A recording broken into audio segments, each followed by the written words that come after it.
عبادت کا جو نتیجہ اور پھل ہے وہ صحابہ کی جماعت ہے، وہ صحابہ کی جماعت ہے۔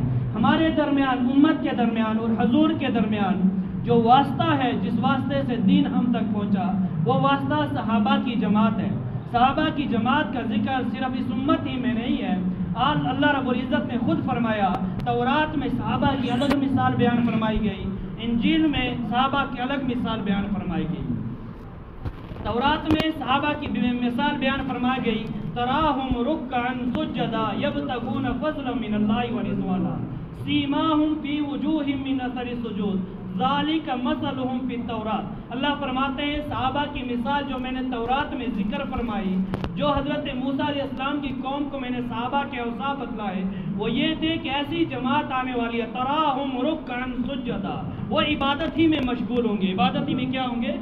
رکوع اور سجدے ہی والے نہیں، بلکہ رکوع اور سجدے کا نماز کے اندر ایک خاص مقام ہے۔ اللہ تعالیٰ نے انہی دو چیزوں کو ذکر فرما کر اس طرف اشارہ کیا کہ وہ عبادت کرنے والے ہیں، اللہ کی عبادت، تراہم رکعا سجدا۔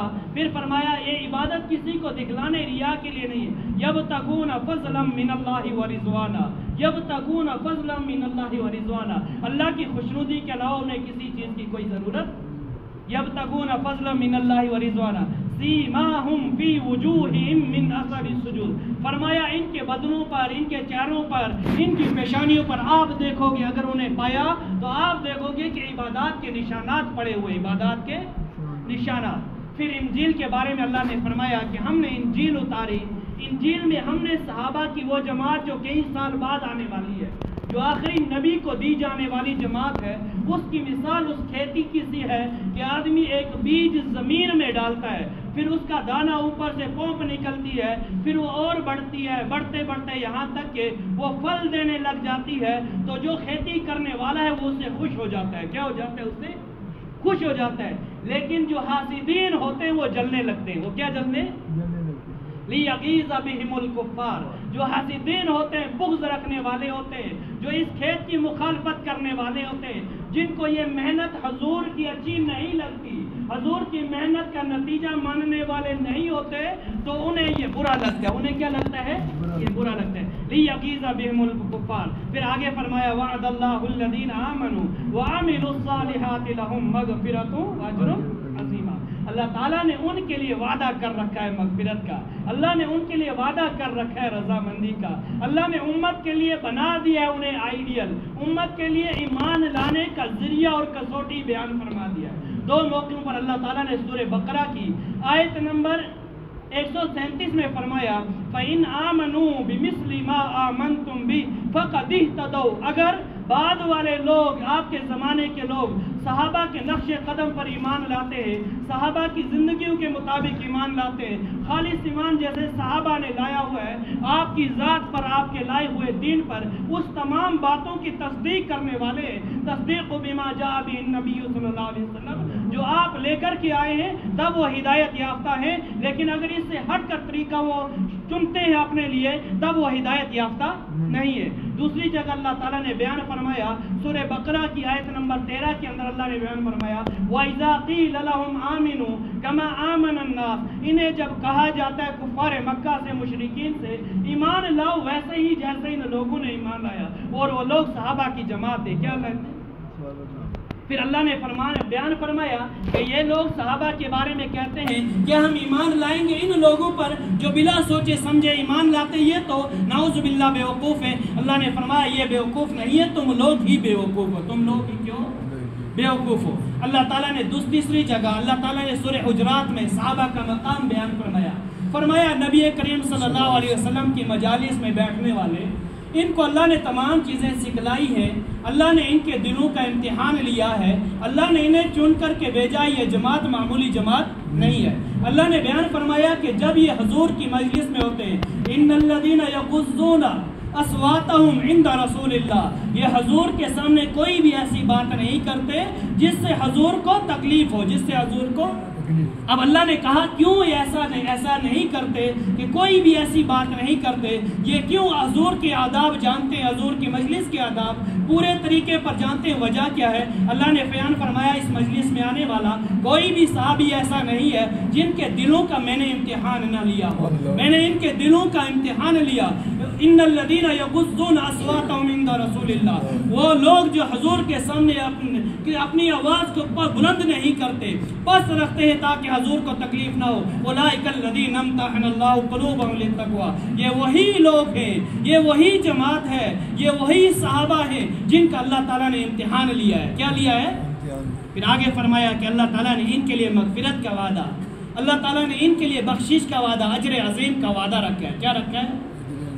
سورہ توبہ کی آیت نمبر 100 کے اندر اللہ رب العزت فرماتے ہیں اسی جماعت کے بارے میں، والسابقون الاولون من المہاجرین والانصار، مکہ والے ہوں یا مدینہ والے ہوں، شروع میں ایمان لانے والے ہوں یا پھر ہجرت کے بعد ایمان لانے والے ہوں، وہ مہاجر مکی ہوں یا پھر انصار مدینہ ہوں، جو لوگ بھی ہیں والسابقون الاولون من المہاجرین والانصار والذین اتبعوہم بإحسان، جو ان کے نقش قدم پر چلتے ہیں۔ والسابقون الاولون من المہاجرین والانصار والذین اتبعوہم بإحسان رضی اللہ عنہم ورضوا عنہ، جو لوگ ان کے نقش قدم پر چلیں گے اللہ کی طرف سے رضا مندی کی سند انہیں اللہ نے دے دی ہے۔ کیا دے دی ہے؟ رضی اللہ عنہم ورضوا عنہ وعد لہم جنات تجری تحتها الانہار، جن نہروں کا تم تصور کرتے ہو، جن نہروں کے بارے میں تم اللہ سے مانگتے ہو، اللہ نے انہیں دے دی، اللہ نے انہیں دے دی، اللہ نے ان کے لیے تیار کر کے رکھی ہے۔ عد لہم جنات تجری تحتها الانہار خالدین فیہا ابدا، انہیں کوئی باہر نکالنے والا نہیں ہے۔ خالدین فیہا، اس میں یہ ہمیشہ رہیں گے، کوئی انہیں دور کرنے والا نہیں ہے، کوئی ان سے انہیں محروم کرنے والا نہیں ہے۔ پھر فرمایا ذالک الفوز العظیم، اللہ نے جو ان کے لیے وعدے رکھے ہیں اس سے بڑھ کر کوئی وعدہ ہو سکتا؟ اللہ اتنا ہی کہتے ہیں میں ان سے راضی ہوں، یہ مجھ سے راضی ہوں، اتنا ہی تھا۔ اللہ نے فرمایا نہیں، جو رضا مندی کی علامت ہے، جو دینے والا ہوں، وہ سب میں نے ان کے لیے تیار خزانے کر کے رکھے۔ کیا رکھے؟ خزانے تیار کر کے رکھے۔ سورہ فتح کی آخری 2 آیتوں میں اللہ نے جہاں یہ پیغام دیا کہ یہ دین جو آخری دین ہے، یہ دین تمام ادیان پر غالب آ کر کے رہے گا، وَلَوْ كَرِهَ الْمُشْرِكُونَ، چاہے یہ ظالم کچھ بھی کر لے، چاہے اسرائیل کچھ بھی کر لے، بقیہ ظالم کچھ بھی کر لے، یہ دین غالب آ کر کے رہے گا۔ کیا رہے گا؟ آ کر رہے گا، اور اللہ تعالیٰ نے اسے غالب کرنے کا وعدہ فرما دیا۔ وَكَفَى بِاللَّهِ شَهِيدًا، اللہ اس کے غلبے کی خود نگرانی فرما رہے ہیں۔ فرمایا هُوَ الَّذِي أَرْسَلَ رَسُولَهُ بِالْهُدَى وَدِينِ الْحَقِّ لِيُظْهِرَهُ عَلَى الدِّينِ كُلِّهِ وَكَفَى بِاللَّهِ شَهِيدًا، وہ ذات جس نے اپنے پیغمبر محمد عربی فخر کائنات سرکار مدینہ علیہ الصلوۃ والسلام کو مبعوث فرمایا، وہ دین دے کر کے، تاکہ وہ دین تمام ادیان پر غالب ہو جائے۔ کیا ہو جائے؟ غالب آ جائے، اور اللہ اس کے گواہ ہے، اللہ اس کے کیا ہے؟ اللہ اس کے ذمہ دار ہے۔ وَكَفَى بِاللَّهِ شَهِيدًا، اللہ اس کے نگران ہے، اللہ اس وعدے پر کاربند ہے کہ اللہ اس کو پورا کر کے رہیں گے۔ کیا کر کے رہیں گے؟ پورا کر کے رہیں گے۔ کتنے بھی ظلم ڈالو، مکہ والوں نے ڈالے، نتیجہ یہ ہوا جھکنا پڑا۔ مدینہ کے یہود نے پریشان کیا، نصارہ نے پریشان کیا، طرح طرح کی سازشیں کی، اللہ نے مٹا دیا۔ اللہ نے کیا کر دیا؟ کہا کہ 313 نکلے، ہزاروں آؤ گے مقابلے کے لیے، تم ان 313 کو ہرانے والے نہیں ہو۔ آپ کیا کربلا کے میدان کے اندر ظلم و ستم ڈھاؤ کے 72 پر یہ سوچو گے کہ نبی کے دین سے یہ ہٹ جائیں گے، سمجھوتا کریں گے، یہ ہم سے ہو سکتا؟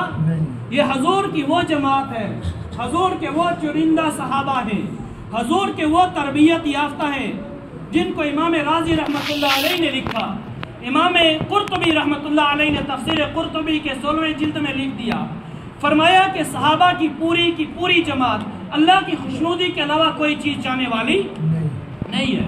یہ جماعت نبی کے معجزات میں سے ہے۔ معجزات کو کفار نے دیکھا۔ جب صلح حدیبیہ کے موقع پر کفار مکہ سے گفتگو ہونے لگی کہ سمجھوتا کریں گے، وہ آ کر کے سردار قبیلہ در قبیلہ آ کر کے دیکھنے لگے کہ یہ وہ جماعت ہے، حضور کا اگر لعاب بھی زبان سے نکلتا ہے زبان مبارک سے، یہ ہاتھوں پر لے لیتے ہیں، اپنے چہرے پر مل لیتے ہیں۔ حضور اگر وضو کرتے ہیں، حضور کا پانی زمین پر وضو کا یہ گرنے نہیں دیتے، ہم اس جماعت کا کیسے مقابلہ کر سکتے ہیں؟ ہم انہیں ہرانے والے نہیں ہے۔ بہتر ہے سمجھوتا کر لیں ورنہ ہم مٹ جائیں گے۔ اتنی محبت کرنے والی جماعت، اتنی الفت اور ہمدردی کرنے والی جماعت ہم نے کائنات میں ابھی تک نہیں دیکھی، لہٰذا بہتر انہیں سمجھوتا کیا جائے، ان کی تحریریں لکھ دی جائیں۔ پھر وہ جماعت کے کفار نے کہا کہ محمد کے ساتھ رسول اللہ نہ کو لکھو، حضرت علی نے کہا یہ میں کر سکتا نہیں، یہ مجھ سے حضور ہو سکتا نہیں۔ سب کچھ مٹا سکتے ہیں، سب کچھ قربان کر سکتے ہیں، لیکن حضور آپ کے لقب کے ساتھ، آپ کے نام کے ساتھ جو چیز ہم نے لکھ دی ہے، جو اللہ نے قرآن کے ذریعے سے آپ کو عطا کی ہے، وہ کوئی کہے مٹا دے، یہ علی کی مجال نہیں، علی کی ہمت نہیں ہے کہ مٹا دے۔ اس لیے میرے عزیز ساتھیوں، قرآن کریم میں آگے اللہ تعالیٰ نے بیان فرمایا محمد الرسول اللہ، محمد اللہ کے پیغمبر ہیں۔ کیا ہے؟ پیغمبر ہے، اللہ کا پیغام امت تک پہنچانے والے ہیں۔ والذین معه اشداء علی الکفار، جو آپ کی جماعت ہے، جو آپ نے تیار کی ہے، یہ مخالفین ظالموں کے لیے بہت ہی سخت ہے، سمجھوتا کرنے والی جماعت نہیں ہے، ڈٹ کر کے مقابلہ کرنے والی جماعت ہے، گرے گی پھر اٹھے گی۔ یہ جماعت آگے بڑھنے والی جماعت ہے، غلبہ پانے والی جماعت ہے، کوئی بھی ان کا مقابلہ کر سکتا۔ والذین معه اشداء علی الکفار رحماء بینہم، یہ بہم مسلمانوں کے ہمدردی رکھنے والے ہیں، مسلمانوں کی کوئی تکلیف انہیں برداشت نہیں ہوتی۔ حضور نے کہا انشتکا عینو انشتکا کلو، انشتکا راسو انشتکا کلو۔ حضور نے فرمایا المسلم اخو المسلم، مسلمان مسلمان کا بھائی ہے، ایک مسلم کو تکلیف پہنچے گی، وہ چاہے فلسطین کے اندر ہو، چاہے وہ کسی بھی ملک کے اندر ہو، دوسرا مسلمان تکلیف اس کی محسوس کرتا ہے اور اس کے لیے ہاتھ اٹھا کر کے اللہ سے مانگتا ہے کہ اللہ تکلیف کو دور فرما دے، اللہ تکلیف کو دور فرما دے۔ یہ وہی ہمدردی ہے جو اسلام نے، اللہ تعالیٰ نے ہمیں اسلام کی بدولت عطا فرمائی ہے، جس کو اللہ نے بیان فرمایا وَاعْتَصِمُوا بِحَبْلِ اللَّهِ جَمِيعًا وَلَا تَفَرَّقُوا وَاذْكُرُوا نِعْمَةَ اللَّهِ عَلَيْكُمْ إِذْ كُنْتُمْ أَعْدَاءً فَأَلَّفَ بَيْنَ قُلُوبِكُمْ فَأَصْبَحْتُمْ بِنِعْمَتِهِ إِخْوَانًا۔ یہ اسلام ہی کی بدولت اللہ تعالیٰ نے قبیلوں سے نکال کر کے اللہ نے اعلان فرما دیا إِنَّ أَكْرَمَكُمْ عِندَ اللَّهِ أَتْقَاكُمْ۔ کسی ذات کا کوئی اعتبار نہیں ہے، کسی قبیلے کا کوئی بھی مقام نہیں ہے، کسی سوسائٹی کا کوئی بھی مرتبہ نہیں ہے، اگر مرتبہ ہے إِنَّ أَكْرَمَكُمْ عِندَ اللَّهِ أَتْقَاكُمْ، تم میں سے جو پرہیزگار ہوگا اللہ کے یہاں اسی کا مقام اور مرتبہ ہے، اس کے علاوہ اللہ کے یہاں کسی کے لیے کوئی مغفرت کی گارنٹی نہیں ہے۔ فرمایا رحماء بینہم تراہم رکعا سجدا یبتغون فضلا من اللہ ورضوانا، اللہ کی خوشنودی چاہتے ہیں، اللہ کی کیا کرتے ہیں؟